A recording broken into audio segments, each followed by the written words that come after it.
So మరి ఈ మార్చి నెలలో జరిగినటువంటి ముఖ్యమైనటువంటి సైన్స్ అండ్ టెక్నాలజీ అంశాలు సంబంధించి కరెంట్ అంశాలకు సంబంధించి మనం ఈ క్లాస్ అయితే చేస్తున్నాం. ఇందులో ఒక పార్ట్ మనం ఈ క్లాస్లో డిస్కస్ చేయబోతున్నాం. ఇంకా చాలా చాలా ముఖ్యమైన విషయాలు ఎన్నో ఉన్నాయి. మరి మీ గ్రూప్ 2 విజేతలు అవుతారా లేదా అనేటువంటి అంశాన్ని స్టాటిక్ బుక్స్ కాకుండా current economy, current science and technology, అదేవిధంగా కరెంట్ పాలిటీ అనేటువంటి అంశాలే మిమ్మల్ని డిసైడ్ చేస్తాయి. మారినటువంటి ప్రశ్నాపత్రాల సరళి కనుక చూసుకున్నట్లయితే more than 70% to 80% questions current related topics నుంచే వస్తున్నాయి.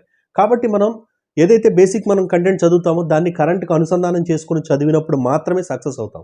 దానికి అనుగుణంగా 6 schedule zone current economy, current science and technology, current polity అనేటువంటి కంప్లీట్ 3 సబ్జెక్ట్స్ కోర్స్ అనేటువంటిది 250 రూపీస్కి తీసుకురావడం జరిగింది. సో మరి ప్రతిరోజు కరెంట్ టాపిక్స్ అనేటువంటి క్లాసెస్ అప్డేట్ అవుతూ ఉంటాయి. క్లాసెస్ మాత్రమే కాదు, మెటీరియల్ ఉంటుంది. మెటీరియల్ మాత్రమే కాదు, టెస్ట్లు కూడా ఉంటాయి. లాస్ట్ ఇయర్ అంటే 2024 జనవరి నుంచి కమింగ్ 1 ఇయర్ వరకు కూడా ఈ కరెంట్ టాపిక్స్ అన్నీ కూడా మనం కవర్ చేస్తాము. ఎగ్జామ్స్లో 100% ఉపయోగపడుతుంది. ప్రతి ఒక్క గ్రూప్ ఆస్పిరెంట్ ఖచ్చితంగా తన చేతిలో ఉండవలసినటువంటి కోర్స్ అనమాట.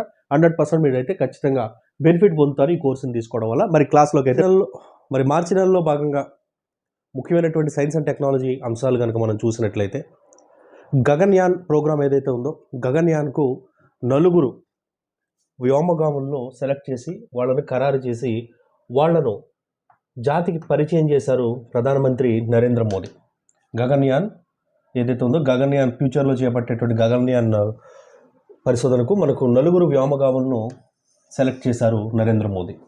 మరి వివరాలు చూసినట్లయితే భారత అంతరిక్ష పరిశోధనా సంస్థ అయినటువంటి ఇస్రో ఏదైతే ఉందో ఇస్రో త్వరలో మనకి గగన్యాన్ అనేటువంటి ఒక యాత్ర అనేటువంటిది కండక్ట్ చేయబోతుంది. దీని ద్వారా అంతరిక్షంలోకి వెళ్ళేటువంటి వ్యోమగాములు 4 సెలెక్ట్ చేశారు. వీరిని నరేంద్ర మోడీ 2024 ఫిబ్రవరి 27వ తేదీన మనకు దేశానికి పరిచయం చేశారు. వివరాలు చూసినట్లయితే తుంబాలో ఉన్నటువంటి విక్రమ్ సారాభాయ్ స్పేస్ సెంటర్ ఏదైతే ఉందో ఈ విక్రమ్ సారాభాయ్ స్పేస్ సెంటర్లో నిర్వహించినటువంటి కార్యక్రమంలో వ్యోమగాములుగా శిక్షణ పొందుతున్నటువంటి ఇండియన్ ఎయిర్ ఫోర్స్ అధికారులైనటువంటి ఎవరైతే కెప్టెన్ ప్రశాంత్ బాలకృష్ణ నాయర్, అగంద ప్రతాప్, అజిత్ కృష్ణన్, అదేవిధంగా శుభాం శుక్లా అనేటువంటి 4 గగన్యాన్ ప్రోగ్రామ్కి సెలెక్ట్ చేసినట్టుగా నరేంద్ర మోదీ తెలియజేయడం జరిగింది. మరి 4 ఎవరు, వాళ్ళ గురించి కొన్ని వివరాలు కనుక చూసినట్లయితే ఫస్ట్ మనం కెప్టెన్ ప్రశాంత్ బాలకృష్ణన్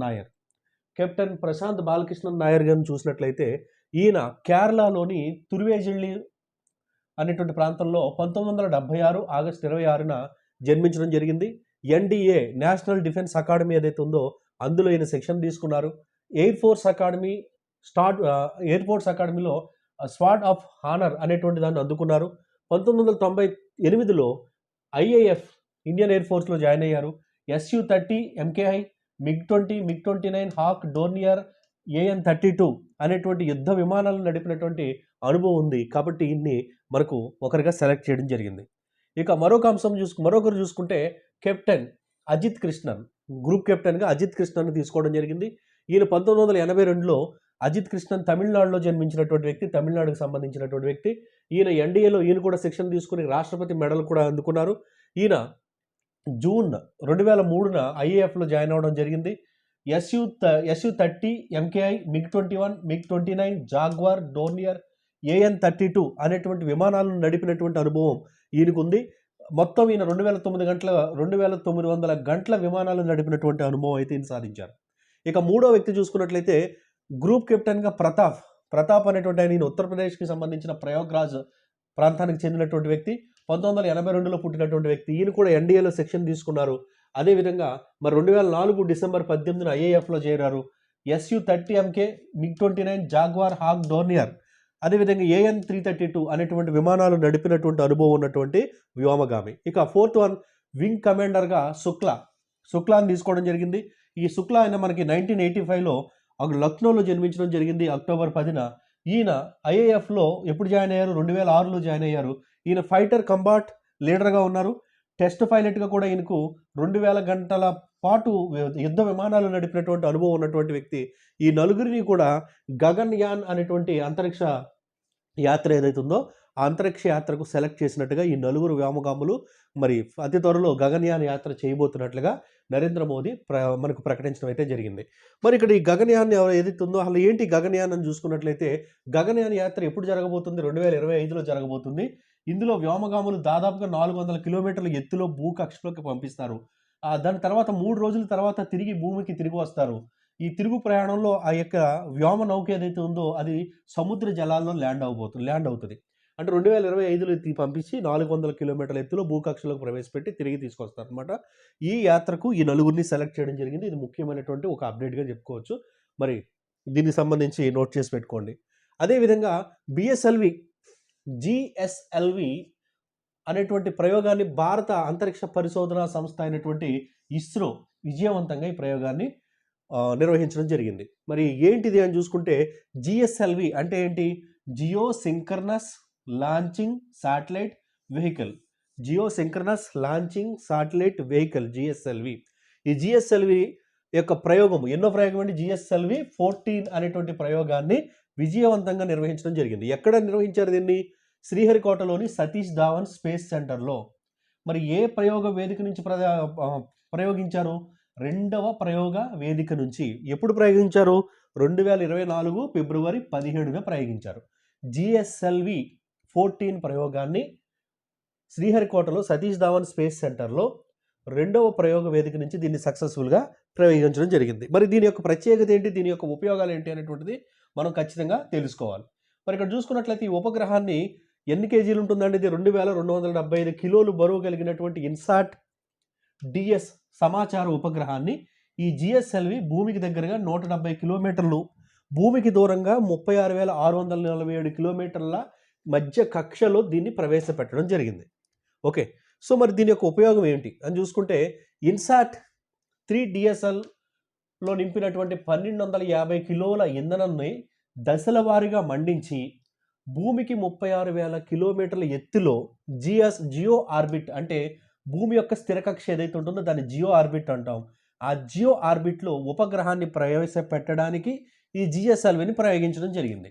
మరి ఎందుకు ఈ ఉపగ్రహం పేరేంటంటే 3DS2 ఇన్సాట్ 3DS2ని ప్రయోగించారు ఈ జిఎస్ఎల్వి ద్వారా.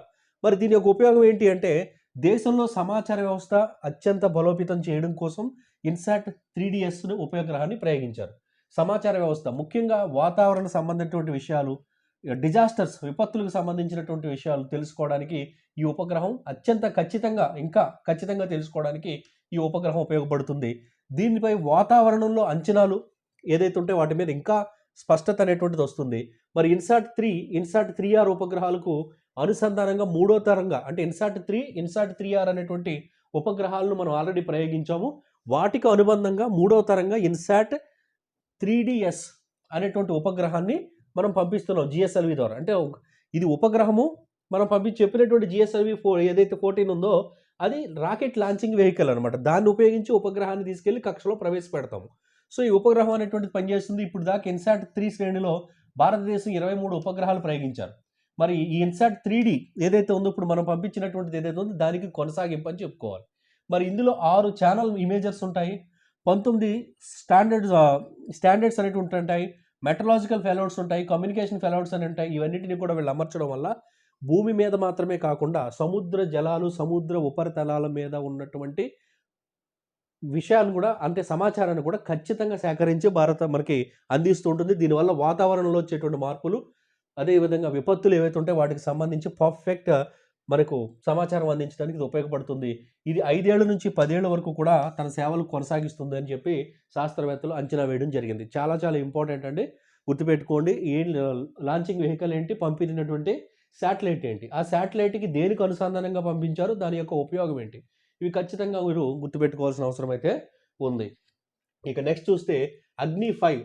ఇటీవల మరి భారత ప్రభుత్వం అగ్ని 5ని సక్సెస్ఫుల్గా క్షిపణిని పరీక్షించడం జరిగింది. ఈ క్షిపణి అగ్ని 5 అంటే ఏంటి, దీని యొక్క స్పెషాలిటీ ఏంటి? క్షిపణి వేరు, శాటిలైట్స్ వేరు. అంటే బిఎస్ఎల్వి అన్ని లాంచింగ్ వెహికల్స్ వేరు. అవి ప్రయోగాలు అంటే అవి దేనికోసం ప్రయోగిస్తారంటే మనకి సమాచార వ్యవస్థ, ఇంటర్నెట్, వాతావరణ సంబంధిత విషయాల కోసం మనం ప్రయోగించేటువంటివి. మరి ఇవి చూసుకున్నట్లయితే క్షిపణి అంటే ఆయుధాలు అనమాట, ఆయుధాల కేటగిరీలో చూసుకోవాలి. మరి అగ్ని 5 అనేటువంటి క్షిపణిని ఎప్పుడు ప్రయోగించారంటే 2024 మార్చి 11న విజయవంతంగా అగ్ని 5 అనేటువంటి ఒక మన క్షిపణిని విజయవంతంగా పరీక్షించడం జరిగింది. దీని యొక్క స్పెషాలిటీ ఏంటంటే బహుళ వార్ హెడ్లను తీసుకెళ్తుంది. వార్ హెడ్లు ఇంతకుముందు చూసుకున్నట్లయితే వార్ హెడ్స్ ఒకటే ఉంటాయి. ఇక్కడ బహుళ వార్ హెడ్స్ అంటే మోర్ దెన్ 1 వార్ హెడ్స్ని ఇవి మోసుకెళ్ళేటువంటి సామర్థ్యం అయితే ఉంటుంది. మరి దీని యొక్క ప్రత్యేకత ఏంటంటే శత్రువుకు సంబంధించినటువంటి విభిన్న ప్రాంతాలు, అంటే ఒక ప్రాంతం కాదు, విభిన్న ప్రాంతాల్లో ఒకే క్షిపణి ద్వారా విభిన్న ప్రాంతాల్లో ఉన్నటువంటి విభిన్న ప్రాంతాలను ఒకేసారి అటాక్ చేయొచ్చు అనమాట. ఏకకాలంలో దాడి చేయడానికి ఇది ఉపయోగపడుతూ ఉంటుంది. మరి మిషన్ దివ్యాస్త్ర పేరుతో చేపట్టిన ఇటువంటి ఈ ప్రాజెక్ట్లో multiple independent targetable reentry vehicles పరిజ్ఞానాన్ని రక్షణ పరిశోధన సంస్థ DRDO తొలిసారిగా పరీక్షించారు. మరి ఈ ప్రోగ్రామ్ యొక్క పేరు ఏంటి? ఈ యొక్క అంటే మిషన్ దివ్యాస్త్ర, గుర్తుపెట్టుకోండి, మిషన్ దివ్యాస్త్ర పేరుతో ఇది తీసుకొచ్చారు.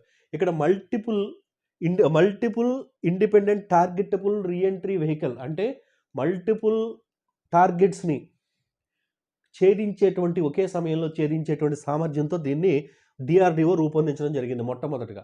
దీంతో ఈ తరహా సామర్థ్యం కలిగినటువంటి దేశాలు చాలా తక్కువ ఉన్నాయండి. వాటిలో ఎవరంటే అమెరికా ఉంది, రష్యా ఉంది, చైనా ఉంది, ఫ్రాన్స్ ఉంది, బ్రిటన్ ఉంది. ప్రస్తుతానికి 5 దేశాలు మాత్రమే ఉన్నాయి. మన భారతదేశం కూడా ఈ విధమైనటువంటి టెక్నాలజీతో ఎన్నో స్థానంలోకి వచ్చిందంటే 6వ స్థానంలో ఉంది. ఇప్పుడు 6 దేశాల్లో మనం ఉన్నాం అనమాట.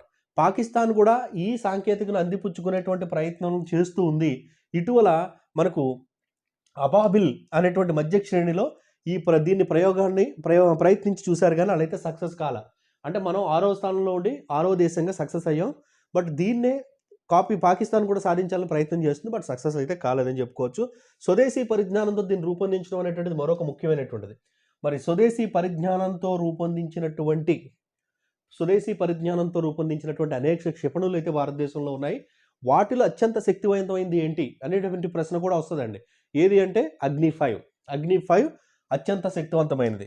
ఇది ఎన్ని కిలోమీటర్ల వరకు లక్ష్యాలను ఛేదించగలదంటే 5,000 కిలోమీటర్ల అవతల ఉన్నటువంటి లక్ష్యాలను బహుళ వార్ హెడ్లతో ఒకేసారి వేరు ప్రాంతాల్లో 5,000 కిలోమీటర్ల దూరంలో ఉన్నటువంటి లక్ష్యాలను ఛేదించడానికి ఉపయోగపడుతుంది. అది మాత్రం గుర్తుపెట్టుకోండి. ఓకే, అసలు ఇక్కడ మనకి అగ్ని 5లో ఉపయోగించినటువంటి MIRP అంటే ఏంటి అనేటువంటి చూసినట్లయితే అగ్ని 5ను భారతదేశం గతంలో అనేక సార్లు ప్రయత్నించింది. అయితే MIRPతో ప్రయోగించడం అనేటువంటిది లేదనమాట. అసలు MIRP అంటే ఏంటి అంటే సాధారణంగా క్షిపణికి ఒకే వార్ హెడ్ ఉంటుంది. కానీ ఈ MIRP టెక్నాలజీ ఉపయోగించడం వల్ల బహుళ వార్ హెడ్స్ ఉంటాయి. ఈ క్షిపణిలో బహుళ వార్ హెడ్స్ ఉంటాయి అనమాట. బహుళ లక్ష్యాలను ఛేదించవచ్చు.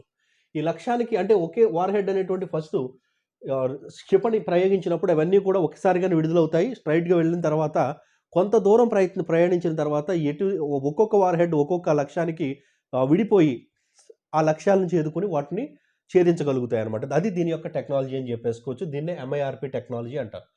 మరి ప్రధాన అస్త్రం నుంచి ఒకేసారి విడిపోయినప్పటికీ తర్వాత భిన్న వేగాలు మారిపోతాయి, భిన్న దిక్కుల్లో ప్రయాణిస్తాయి. ఒకే కాలంలో అనేక లక్ష్యాలు, వేరు చోట ఉన్నటువంటి లక్ష్యాలు, 100 కిలోమీటర్ల దూరాలు ఉన్నటువంటి లక్ష్యాలను ఛేదించే విధంగా ఈ MIRP టెక్నాలజీతో మనం మొట్టమొదటిసారిగా అగ్ని 5ను రూపొందించడం అయితే జరిగింది. మరి అగ్ని 5 యొక్క ప్రత్యేకత ఏంటి అని ఇంకా మనం చూసుకున్నట్లయితే 5,000 నుంచి 5,800 కిలోమీటర్ల లక్ష్యాలను అగ్ని 5 ఛేదిస్తుంది. తక్కువ బరువు ఉన్నటువంటి వార్ హెడ్లను అమర్చే పక్షంలో క్షిపణి రేంజ్ ఏకంగా 8,000 కిలోమీటర్లు కూడా పెరుగుతుంది. ఇది 5,000 అనేటువంటిది యావరేజ్ అండి. ఒకవేళ వార్ హెడ్స్ని కనుక వెయిట్ని కనుక తగ్గిస్తే 8,000 కిలోమీటర్స్ వరకు కూడా దీని యొక్క డిస్టెన్స్ అనేటువంటిది పెరుగుతుంది. మొత్తం ఏషియాలో కాకుండా యూరోప్లో కూడా పలు ప్రాంతాల్లో అగ్ని 5 పరిధిలోకి వస్తాయి. అంటే మనం ఇక్కడ నుంచి ఏషియాలో ఉన్నటువంటి ఏ దేశాన్నైనా కొట్టేయచ్చు, ఏ లక్ష్యాన్నైనా కొట్టచ్చు. యూరోపియన్ కంట్రీస్లో కొన్ని కంట్రీస్ని కూడా మనం ఇక్కడి నుంచి లక్ష్యం చేసుకొని వాటిని కొట్టచ్చు అనమాట. ఆ విధమైనటువంటి టెక్నాలజీ దీనికి ఉంది. అదేవిధంగా అణుదాడులు కూడా చేయగలిగేటువంటి సత్తా దీనికి ఉందన్నమాట. అంతేకాదు అణుదాడులను అడ్డుకునే సత్తా కూడా దీనికి ఉంది. సో మరి అగ్ని 1 నుంచి 4 దాకా ఇప్పుడు దాకా అభివృద్ధి చేసిన క్షిపణులు ఏవైతే ఉన్నాయో వాటి రేంజ్ 700 నుంచి 3,500 మాత్రమే. కానీ దీని రేంజ్ మాత్రం 5,000 నుంచి 8,000 రేంజ్ వరకు ఉందన్నమాట. Based on war head weight అనమాట. సో భూ వాతావరణ పరిధిలో దాని అవతల కూడా భూమి వాతావరణాన్ని దాటేసి మన వాతావరణ స్పియర్ ఏదైతే ఉందో దాన్ని దాటి అవతల కూడా మనం దీన్ని ఏదైతే మన లక్ష్యం ఉందో దాన్ని ఛేదించేటువంటి టెక్నాలజీ దీనికైతే ఉండడం జరిగింది. సో మరి ఇది అగ్ని 5 యొక్క ప్రత్యేకత. మరి మనది హైయెస్టా అంటే మనకన్నా చైనా వద్ద ఉన్నటువంటి అగ్ని 5 లాంటిది డాంగ్ బాంగ్ అనేది అయితే ఉందో అదైతే మాత్రం 10,000 నుంచి 15,000 కిలోమీటర్లకు పడుతుంది. మనది 5,000 నుంచి 8,000 గొప్ప అనుకుంటున్నాం. బట్ మనకన్నా 10,000 నుంచి 15,000 కిలోమీటర్లను కొట్టేటువంటి డాంగ్ బాంగ్ చైనా దగ్గర అయితే ఉంది. సో దాన్ని కూడా మనం దాటడానికి ఫ్యూచర్లో ప్రయత్నం చేస్తూ ఉన్నాం అనమాట. ఇది అగ్ని 5కి సంబంధించినటువంటి ముఖ్యమైనటువంటి అంశాలు. అదేవిధంగా మరి మరొక ముఖ్యమైనటువంటి సైన్స్ అండ్ టెక్నాలజీ అప్డేట్ కనుక చూసుకుంటే ఇస్రో చంద్రయాన్ 3 మిషన్ ఏదైతే ఉందో ఈ మిషన్కు ప్రతిష్టాత్మకమైనటువంటి అవార్డు అయితే లభించింది. ఆ అవార్డు ఏంటంటే Jack Swigert junior space exploration award. మరి భారత అంతరిక్ష పరిశోధనా సంస్థ ఇస్రో యొక్క చంద్రయాన్ 3 యొక్క మిషన్ బృందం ఏదైతే ఉందో దానికి యుఎస్ ఆధారిత స్పేస్ ఫౌండేషన్ ద్వారా అంతరిక్ష పరిశోధన కోసం 2024లో అంతరిక్ష పరిశోధనకు ఇచ్చేటువంటి ఏదైతే ప్రతిష్టాత్మక అవార్డ్స్ ఉన్నాయో అవి జాక్ స్వింగర్డ్ జూనియర్ అవార్డు అనేటువంటిది మన పరిశోధన బృందం అయితే అందుకోవడం జరిగింది. అంతరిక్ష పరిశోధన మరియు ఆవిష్కరణ రంగంలో అంతరిక్ష సంస్థ లేదా కంపెనీ అయినటువంటి కన్సారియం సాధించిన విశేషమైనటువంటి విజయాలను గుర్తించి ఈ యొక్క అవార్డుని అయితే అందించడం జరుగుతుంది. దానిలో భాగంగా మనకి ఈ అవార్డు అయితే లభించింది, గుర్తుపెట్టుకోండి. ఇక మరొక ముఖ్యమైనటువంటి చూస్తే హెల్త్ కేర్లో పురోగతి. హెల్త్ కేర్లో మరి ఐఐటి జోధ్పూర్ వారు ఎవరైతే ఉన్నారో ఐఐటి జోధ్పూర్ సంబంధించి ప్రత్యేకంగా వ్యాధి ట్రాకింగ్ కోసం నానో సెన్సార్ పరికరాన్ని ఆవిష్కరించడం జరిగింది. ఒక వ్యాధి ఎప్పటికప్పుడు ఎట్లా మారుతుంది అనేటువంటి ట్రాక్ చేయడం కోసం, వ్యాధి లక్షణాలను ట్రాక్ చేయడం కోసం ఒక నానో సెన్సార్ను మనకు ఐఐటి జోధ్పూర్ విద్యార్థులు ఆవిష్కరించడం జరిగింది. దానిలో భాగంగా మనం చూసుకున్నట్లయితే Indian institute of technology Jodhpur పరిశోధకులు సైటోకిన్ అనేటువంటిది వివిధ సెల్యులార్ ఫంక్షన్లను నియంత్రించేటువంటి కీలకమైన ప్రోటీన్స్ ఏవైతే ఉంటాయో ఆ ప్రోటీన్ల వేగాన్ని, సైటోకిన్స్ అంటే వివిధ సెల్యులార్ ఫంక్షన్, సెల్ ఫంక్షన్, మన బాడీ మొత్తం కూడా కోటాను కోట్ల సెల్స్ ఉంటాయి. ఈ సెల్స్ యొక్క ఫంక్షన్, సెల్స్ యొక్క మార్పులను గుర్తించేటువంటి అతి సెన్సిటివ్ అయినటువంటి మనకు ఒక పరికరాన్ని మనకి వీళ్ళు రూపొందించడం జరిగింది. దీన్నే నానో సెన్సార్. నానో అంటే అతి చిన్నది. ఈ ఆవిష్కరణ ఏమవుతుందంటే ఆలస్యమైన రోగ నిర్ధారణను మరియు వ్యాధి పురోగతికి సంబంధించి ముందస్తు మనకి వ్యాధి పురోగతి ఏ విధంగా, ఒక పేషెంట్ వచ్చిన తర్వాత అతని యొక్క వ్యాధి ఏ విధంగా పురోగతి చెందుతుంది లేదా తగ్గుతుంది అనేటువంటి అంశాలను మైక్రో సెల్ లెవెల్లో ఎప్పటికప్పుడు అబ్జర్వ్ చేసేటువంటి టెక్నాలజీ అనమాట. సో దీన్ని ప్రొఫెసర్ అజయ్ అగర్వాల్ మరియు అతని బృందం వీళ్ళు దీన్ని కనిపెట్టడం అయితే జరిగింది. సో మరి నెక్స్ట్ ఇంపార్టెంట్ టాపిక్ చూసుకుంటే ప్రపంచంలోనే అత్యంత శక్తివంతమైనటువంటి లేజర్ అనేటువంటి దాన్ని ఎవరు రూపొందించారు అంటే రొమేనియా అనేటువంటి దేశం ఉపయోగించడం జరిగింది. ఈ లేజర్ అనేటువంటిది మనకి అనేక రంగాల్లో ఇది ఉపయోగపడుతూ ఉంటుంది. మరి దీనిలో చూసుకున్నట్లయితే కనుక కంటి శస్త్రచికిత్సలో కానీ, లేదంటే నెక్స్ట్ మనకి పారిశ్రామిక వ్యవస్థలో కానీ, అనేక మిషనరీస్లో కానీ ఈ లేజర్ టెక్నాలజీ అనేటువంటిది ఉపయోగపడుతుంది. నోబెల్ ఫిజిక్స్ ప్రైజ్ విన్నర్ అయినటువంటి గార్డర్ మౌరు, డొనాస్టిక్ ల్యాండ్ అద్భుత ఆవిష్కరణ ఆధారంగా రొమేనియాలో ఒక పరిశోధనా కేంద్రం ప్రపంచంలోనే అత్యంత శక్తివంతమైనటువంటి లేజర్ను రూపొందించడం జరిగింది. మరి ఫ్రెంచ్ కంపెనీ అయినటువంటి థేల్స్ నిర్వహించినటువంటి ఈ యొక్క లేజర్ ఆరోగ్య సంరక్షణ నుంచి అంతరిక్ష అన్వేషణ వరకు, ఆరోగ్య సంరక్షణ నుంచి, ఇండస్ట్రీస్ నుంచి, అంతరిక్షంలో ఉన్నటువంటి అన్వేషణల వరకు ఉపయోగపడేటువంటి విధంగా అత్యంత శక్తివంతమైనటువంటి లేజర్ను రూపొందించినటువంటి దేశంగా రొమేనియా మనకు తీసుకురావడం జరిగింది. మరి ఈ లేజర్ టెక్నాలజీ ఏంటి అని చూసుకుంటే ఇది లేజర్ యొక్క టెక్నాలజీ అనేది ఒక అద్భుతమైనటువంటి టెక్నాలజీగా చెప్పుకోవచ్చు. ఇది ఫస్ట్ ఎవరు మనకి డెవలప్ చేశారు అని చూసుకుంటే మరి మౌరు మరియు స్ట్రిక్లాండ్ అనేటువంటి వారు అభివృద్ధి చేయడం జరిగింది. సో మరి ఈ సాంకేతిక వల్ల సురక్షితమైన తీవ్ర స్థాయిలో నిర్వహించినప్పుడు లేజర్ శక్తిని పెంచడానికి వీలు కలుగుతుంది. అదేవిధంగా మనకి కంటి శస్త్రచికిత్స, పారిశ్రామిక ఉపయోగాల్లో అధునాతన ఖచ్చితమైనటువంటి పరికరాల సహాయంతో వాటి యొక్క అనువర్తనాలను సుగమం చేయడానికి ఈ యొక్క లేజర్ అనేటువంటి టెక్నాలజీ ఉపయోగపడుతుంది. ఈ లేజర్ టెక్నాలజీలు ఇప్పటివరకు అత్యంత శక్తివంతమైన లేజర్ టెక్నాలజీని రూపొందించినటువంటి కంట్రీగా రొమేనియా నిలవడం అయితే జరిగింది. ఇది కూడా చాలా చాలా ఇంపార్టెంట్, గుర్తుపెట్టుకోండి. సో మరి ఇవి ముఖ్యమైనటువంటి అప్డేట్స్లో ఒక పార్ట్. దేనికి సంబంధించి మార్చి నెల సైన్స్ అండ్ టెక్నాలజీకి సంబంధించిన ముఖ్యమైన అప్డేట్ అనమాట.